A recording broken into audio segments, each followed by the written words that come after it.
Welcome to టీ10. కేంద్రంలోని నరేంద్ర మోడీ ప్రభుత్వం దేశంలోని జమిలీ ఎన్నికలు జరపడానికి వడివడిగా అడుగులు వేస్తుంది. మాజీ రాష్ట్రపతి కోవింద్ గారి నాయకత్వంలో ఒక కమిటీని ఏర్పాటు చేసి ఆ రిపోర్ట్ కూడా తెప్పించుకుంది. లోక్సభలో బిల్లు ప్రవేశపెట్టబడి సెలెక్ట్ కమిటీ పరిశీలనలో ఉంది. ఈ రూపంలో బిల్లు ఉన్నత న్యాయస్థానం ముందు నిలబడదని ఇటీవల సుప్రీంకోర్టు మాజీ ప్రధాన న్యాయమూర్తి జస్టిస్ యుయు లలిత్ పేర్కొన్నారు. ఫెడరల్ వ్యవస్థకు ప్రజాస్వామ్య స్ఫూర్తికి భంగకరంగా నిలిచే ఈ బిల్లును దేశంలోని అనేక రాజకీయ పార్టీలు వివిధ సంస్థలు వ్యతిరేకిస్తున్నా దీన్ని ఎలాగైనా ఆమోదింపజేసి అమలులోకి తేవాలని కృతనిశ్చయంతో మోడీ ప్రభుత్వం ఉంది. మన దేశంలో అసెంబ్లీలకు పార్లమెంటుకు ఒకేసారి ఎన్నికలు జరగాలని రాజ్యాంగంలో లేకపోయినా మొదటిసారి జరిగిన 1952 ఎన్నికలతో మొదలై 1957, 1962, 1967 వరకు ఎన్నికలు జమిలీగానే జరిగాయి. మన రాజ్యాంగంలో 5 ఏళ్లకొకసారి ఎన్నికలు జరగాలని ఉంది. కానీ ఎన్నికైన ప్రభుత్వం 5 ఏళ్లు ఖచ్చితంగా అధికారంలో ఉండాలని ఎక్కడ పేర్కొనలేదు. ఆయా సభల ఆమోదం ఉన్నంత వరకు మాత్రమే ప్రజాస్వామ్యబద్ధంగా అధికారంలో ఉంటుందని పేర్కొన్నారు. రాష్ట్రాలలో ఎన్నికైన ప్రభుత్వాలను కేంద్ర ప్రభుత్వం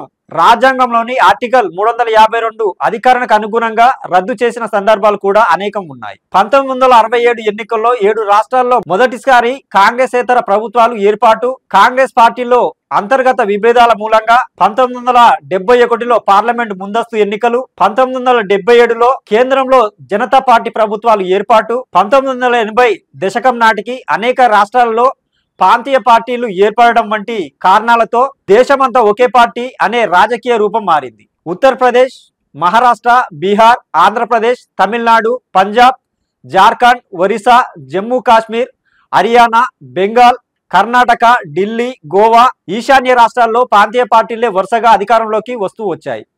నేడు మెజార్టీ రాష్ట్రాల్లో ప్రాంతీయ పార్టీలే ప్రధాన రాజకీయ శక్తిగా ఉన్నాయి. ఈ నేపథ్యంలో జమిలీకై ప్రభుత్వం చేస్తున్న 3 ప్రధాన వాదనలు పరిశీలించాలి. మొదటిది, ఎన్నికల ఖర్చు తగ్గుతుందని. మన దేశంలో ఎన్నికల ఖర్చు 2 రకాలుగా ఉంటుంది. ఒకటి ప్రభుత్వం పెట్టేది, రెండవది రాజకీయ పార్టీ గాని పోటీ చేసే అభ్యర్థులు గాని పెట్టేది. 2024లో జరిగిన ఎన్నికల్లో 98 కోట్ల మంది ఓటర్లు ఖర్చు సుమారు 10,000 కోట్ల రూపాయలని ఎన్నికల కమిషన్ పేర్కొంది. జమిలీ ఎన్నికల ద్వారా ఏటా 5,000 కోట్ల రూపాయలు ఆదా అవుతాయని కోవింద్ కమిటీ తన నివేదికలో పేర్కొంది. నేడు కేంద్ర రాష్ట్ర ప్రభుత్వాల వార్షిక బడ్జెట్ సుమారు 90 లక్షల కోట్ల రూపాయలు. అంటే ప్రతి ఏటా ఎన్నికలు జరిగిన ఖర్చు మొత్తం బడ్జెట్ లో 0.0005% అంటే 100 రూపాయల్లో 5 పైసలు. ఇంత స్వల్ప మొత్తాన్ని ఒక పెద్ద ప్రజాస్వామ్య దేశం ఖర్చు పెట్టలేదనడం సుముచితం కాదు. గత సంవత్సరం కార్పొరేట్ల 1.7 లక్షల కోట్ల రూపాయలు బ్యాంకు రుణాలను మోదీ ప్రభుత్వం మాఫీ చేసింది. దానితో పోలిస్తే ఈ ఖర్చు అసలు లెక్కే కాదు. అయినా ప్రజాస్వామ్యానికి గుండెకాయ లాంటి ఎన్నికలను డబ్బుతో కొలవడం సహేతుకం కూడా కాదు. అదే సందర్భంలో 2024 ఎన్నికల్లో 1,00,000 కోట్ల రూపాయలకు పైగా వివిధ రాజకీయ పార్టీలు అభ్యర్థులు ఖర్చు పెట్టారని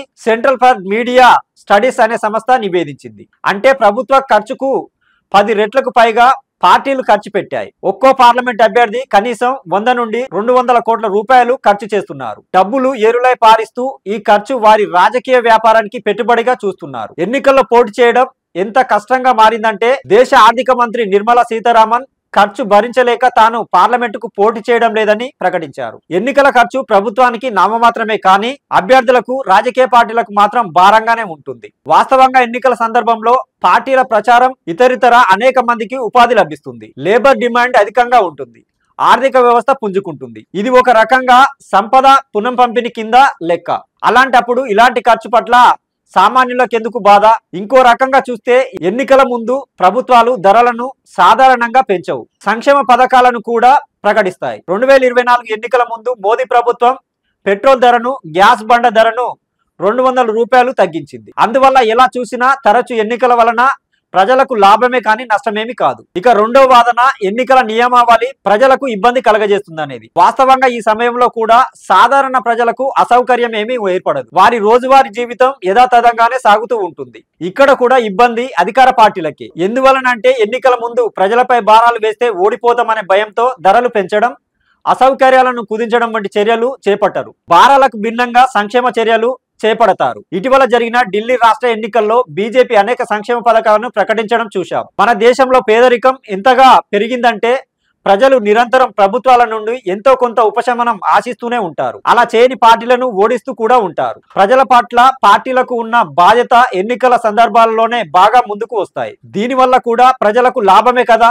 వాస్తవంగా ప్రతి ఏటా దేశంలో ఏదో ఒక రాష్ట్రంలో ఎన్నికలు జరుగుతూ ఉంటేనే ప్రభుత్వాలు ప్రజలకు జవాబుదారీగా ఉంటాయి. మూడో వాదన ఎన్నికైన ప్రజాప్రతినిధులు తరచూ ఎన్నికల వలన అభివృద్ధిపై దృష్టి పెట్టలేకపోతున్నారనేది. వాస్తవంగా ప్రజాప్రతినిధులు వారు గెలిచిన మరుసటి నుండి వచ్చే ఎన్నికల్లో ఎలా గెలవాలనేదే ఆశిస్తూ ఉంటారు. ప్రజలను మంచి చేసుకుంటూ ఉంటారు. అందువల్ల ఎన్నికలు జరుగుతూ ఉంటేనే అభివృద్ధి చర్యలు చేపడతారన్నది తెలుస్తుంది. అలాగే జమిలీ ఎన్నికల ప్రతిపాదనలో స్థానిక సంస్థల ఎన్నికలను కూడా జత చేశారు. మన దేశంలో ప్రజల ప్రాధాన్యతలు వేర్వేరు స్థాయిలో ఎన్నికల్లో వేర్వేరుగా ఉంటాయి.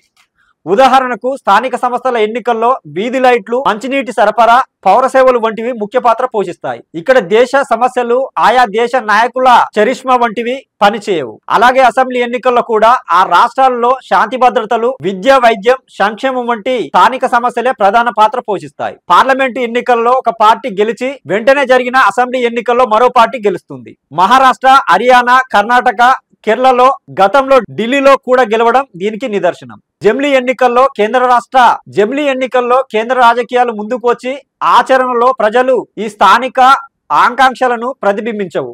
అందువల్ల జమిలీ ఎన్నికల వలన మొట్టమొదట నష్టపోయేది ప్రాంతీయ పార్టీలే. దీనివల్ల అధికార కేంద్రీకరణ జరిగి ఫెడరలిజానికి వివాదం కలుగుతుంది, నియంతృత్వానికి దారితీస్తుంది. ఇది రాజ్యాంగ స్ఫూర్తికి విరుద్ధం. దీనికి అవసరమైన రాజ్యాంగ సవరణలు చేసే అంత బలం నేడు మోడీ ప్రభుత్వానికి ఉందా అనేది ప్రధాన అంశం. రాజ్యాంగ సవరణలు జరగాలంటే పార్లమెంట్ ఉభయ సభల్లో 2/3 వంతు మంది సభ్యుల ఆమోదం కావాలి. అలాగే సగం రాష్ట్రాల్లో సవరణలు అదే 2వ వంతు మెజార్టీతో ఆమోదం పొందాలి. మన లోక్సభలో 543 సభ్యుల్లో 362 మంది సభ్యులు ఆమోదం అవసరం. ఎన్డీఏ కూటమి బలం 293, అంటే 69 తక్కువ. అలాగే రాజ్యసభలో 245 సభ్యుల్లో ఎన్డీఏ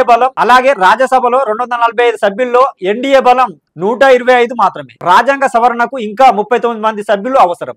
ఈ మద్దతు ప్రభుత్వం ఎలా సంపాదిస్తుంది అన్నది ప్రశ్న. ప్రాంతీయ పార్టీలను ప్రలోభపెట్టో లేదా కొన్ని పార్టీలలో చీలికలు తెచ్చో అవసరమైన బలం సాధిస్తే అంతకంటే రాజ్యాంగ విద్రోహం మరొకటి ఉండదు. వీటన్నిటికి మించి అసలు ఒకేసారి ఎన్నికలు జరగాలంటే అంత యంత్రాంగం ఎన్నికల కమిషన్ వద్ద ఉందా అన్నది పెద్ద ప్రశ్న. ఇటీవల వివిధ రాష్ట్రాలకు అనేక దేశాల్లో ఎన్నికలు జరిగినప్పుడు ఒక సమాచార హక్కు ప్రశ్నకు సమాధానం ఇస్తూ తమ వద్ద ఒకేసారి ఎన్నికలు జరపగలిగేంత పాలనా యంత్రాంగం, సెక్యూరిటీ, లాజిస్టిక్స్ వంటివి లేవని ఎన్నికల కమిషన్ తెలిపింది. ఒక రాష్ట్రంలోనే జరపలేని వారు ఇక దేశమంతా ఒకేసారి ఎలా జరపగలరు?